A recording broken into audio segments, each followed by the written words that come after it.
Et voyons enfin comment lier notre table de produits à notre table de commande.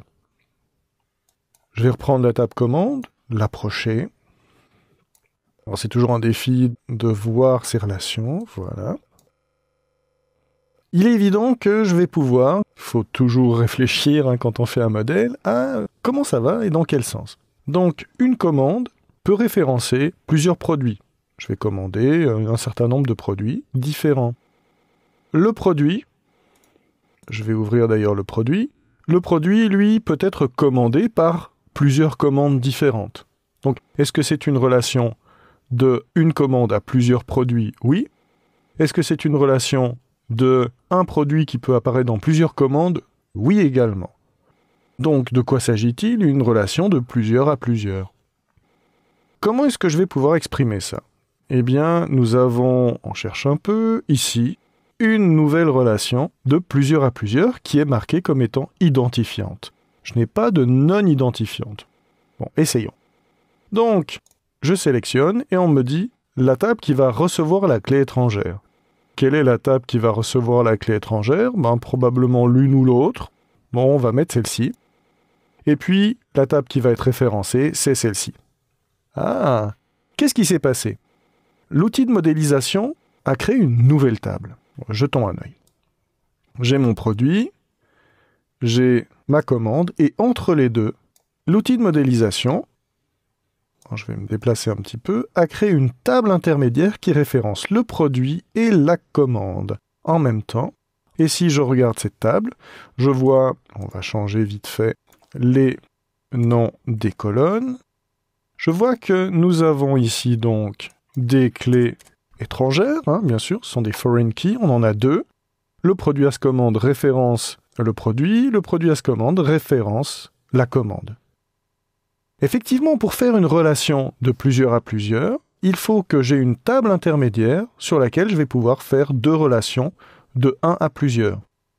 J'ai une table qui va dire, je vais faire une relation entre un produit et une commande, qui fait que je vais avoir une relation de 1 à plusieurs entre cette table intermédiaire et produit, une relation de 1 à plusieurs entre cette table et la commande. Et non seulement je vais avoir une relation de 1 à plusieurs, mais la clé primaire de cette table intermédiaire va être composée du produit et de la commande. Et là, j'ai bien deux relations qui sont identifiantes, c'est-à-dire le produit ID, c'est à la fois une partie de la clé primaire de cette table et à la fois la clé primaire de la table mère.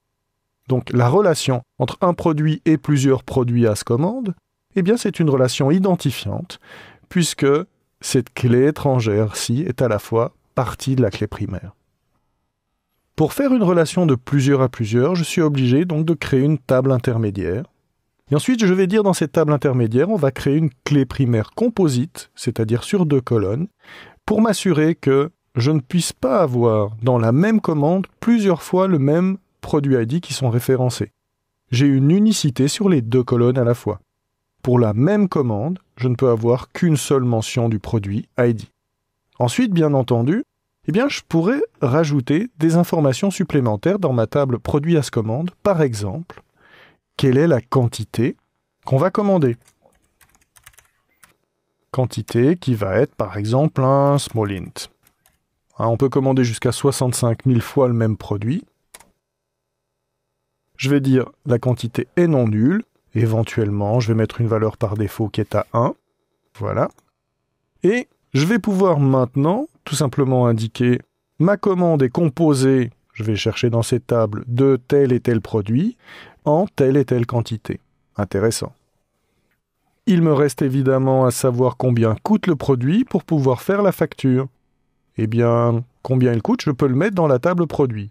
C'est la question de l'historique. Si je mets ici, dans ma table produit, un prix unitaire par exemple, et je vais mettre un type de données de type nombre à virgule. Ça peut être un type de données qui s'appelle décimal, et je vais indiquer, on va dire que je peux avoir 6 chiffres pour faire un nombre, et 2 chiffres après la virgule. Donc, oui, on va faire 8, peut-être qu'on a des produits un petit peu plus chers. Le prix unitaire est non nul, il est obligatoire. Au passage, là j'avais créé un nom de produit. Le nom de produit également, je vais le mettre non nul, mais pensons à une chose. Je vais m'assurer que je ne puisse pas avoir deux fois le même produit qui porte le même nom. Là, c'est une table de produits, ils vont à chaque fois avoir des noms différents, c'est un peu logique. Eh bien, je vais rajouter ici, non pas à clé primaire, mais une contrainte d'unicité, un index unique, une clé unique qui va dire il faut que chaque ligne ait un nom unique. C'est également une contrainte que je vais forcer dans ma base. Et là, j'ai un prix unitaire. Donc tout va bien, mais réfléchissons. Si je stocke le prix unitaire dans mon produit, et le prix risque de changer avec le temps. Si je reprends une facture qui a été faite il y a 2 ans, et je veux trouver le montant de la facture, comment est-ce que je vais faire ? Je vais regarder la commande, je vais regarder cette commande sur combien de produits elle a été faite, je vais prendre chaque produit, regarder le prix unitaire de chaque produit, le multiplier par la quantité, faire la somme de tout ceci, ça va me donner le total de la facture. Il faudra peut-être ajouter des frais de port, etc. Peu importe, vous comprenez le raisonnement. Mais si le prix varie avec le temps et que je veux créer un duplicata d'une facture qui a été faite il y a 2 ans, eh bien je n'ai plus l'information du prix de l'époque. Ce qui fait que dans ma structure, je vais devoir prévoir également ceci. Par exemple, mettre ici le montant total de la facture, ou par exemple mettre ici également le prix unitaire, répercuter ce prix unitaire ici. Comme ça me permettra de garder le prix unitaire du moment où j'ai créé la commande. Donc c'est aussi quelque chose auquel il faut penser. Méfiez-vous du maintien de l'historique d'une information dans votre structure, tout en essayant de ne pas dupliquer la donnée à différents endroits, en tout cas de ne pas le faire trop. Car plus vous dupliquez la donnée, plus vous risquez d'avoir des incohérences. C'est toujours un équilibre à trouver entre placer la donnée au bon endroit et une seule fois, et puis maintenir par exemple un historique, ou des totaux, montant total de la facture. Par exemple, on pourrait rajouter la TVA, il faut savoir où rajouter la TVA. Ça peut être par exemple dans la facture en disant quel est le montant de TVA, ce qui nous fait un montant hors taxe, plus la TVA, ça nous donne un montant total, TTC.